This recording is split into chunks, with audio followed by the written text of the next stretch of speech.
일토소명 이야기 묵상, 비리 관행도 적극적 대안으로 대응하라. 우리 사회에 너무나 만연해서 일상과도 같은 뇌물 문제는 어떻게 대응해야 할까요? 또한 관행이 된 일인데 따지고 보면 비리인 경우에 우리는 어떻게 해야 하나요? 헤드헌터로 일하는 한 사람은 거래하는 회사의 인사 담당자들에게 주는 뇌물이 업계의 관행이라 고민이 많다고 했습니다. 명절이나 특별한 시기가 되면 그저 인사하듯이 선물을 건네는데 크리스천으로서 다른 사람들처럼 주자니 꺼려지고 안 주자니 불안했습니다. 뇌물 문제가 옛날에도 얼마나 심각했는지 구약 성경에서도 이미 여러 차례 뇌물에 대한 경고를 하고 있습니다. 너는 뇌물을 받지 말라. 뇌물은 밝은 자의 눈을 어둡게 하고 의로운 자의 말을 굽게 하느니라.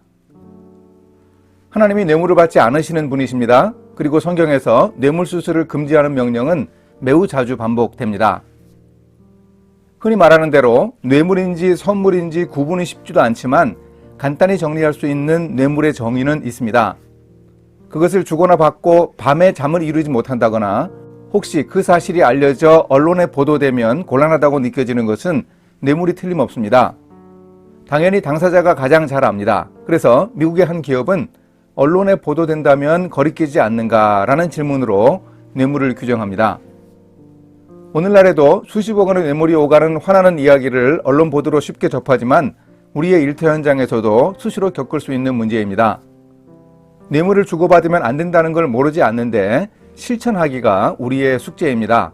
뇌물에 대해 문제의식을 가지고 노력하면 얼마든지 피하고 시정할 대안은 있습니다. 전에 중고등부 시절 교회 생활을 함께하는 후배를 만났는데 찜질방이나 레저시설 같은 곳에서 사용하는 수건이나 운동복 등을 세탁해주는 세탁 공장을 경영하고 있었습니다. 직원이 많지 않아서 영업도 사장인 그 후배가 직접 했습니다. 방문하는 업체 중 규모가 있는 업체에서는 담당 중간 관리자가 일종의 리베이트를 요구하는 경우가 있다고 했습니다. 거래하게 해주겠으니 한 달 매출의 10% 심지어 15%를 자기에게 달라는 조건을 내건다고 했습니다. 그렇게 일할 수는 없다고 하여 어떻게 영업을 하는지 저는 궁금했습니다. 특별한 영업 비법은 아니고 발품을 팔면서 업체들을 방문하다 보면 기존에 거래하던 세탁 공장이 마음에 들지 않아 바꾸려는 업체를 간혹 만난다고 했습니다.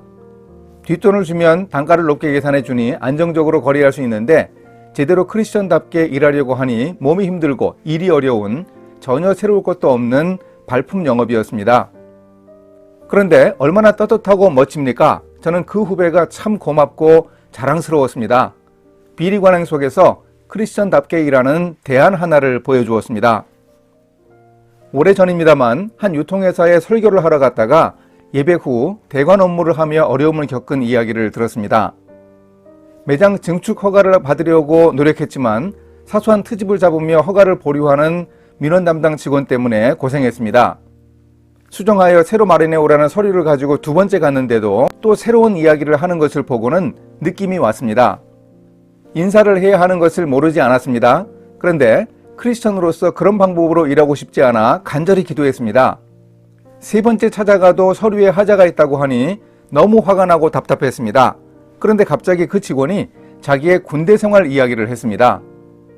마침 이 형제가 다녀온 군대와 같았습니다. 특별한 군대인 그곳에서 복무한 사실을 확인하고 기수를 따져 선후배 관계를 알아보았습니다. 그랬더니 그 형제가 담당 직원보다 한참 선배였습니다. 직원이 금방 말투와 태도를 바꾸어 거의 형님 대접을 하고 결국 그 허가 관련 문제를 해결할 수 있었다고 했습니다. 물론 관청에서 허가를 낼 때 이렇게 연을 찾아 일하는 방법은 옳지 못합니다. 그런 방법을 옹호하려는 뜻이 아닙니다.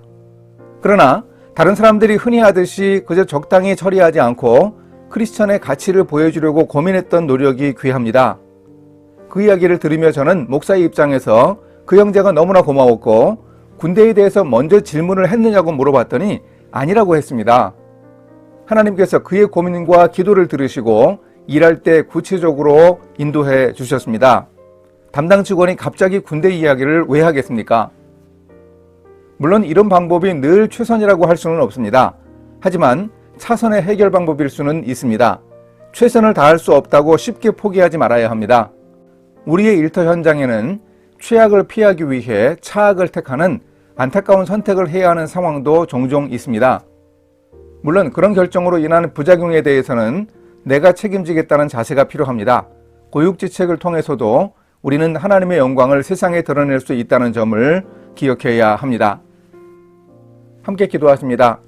뇌물을 싫어하시는 하나님, 일하면서 겪는 비리 문화에 대해 크리스천답게 정직을 실천할 용기를 주시기 원합니다.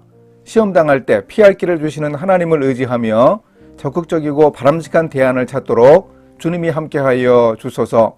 예수님의 이름으로 기도합니다. 아멘.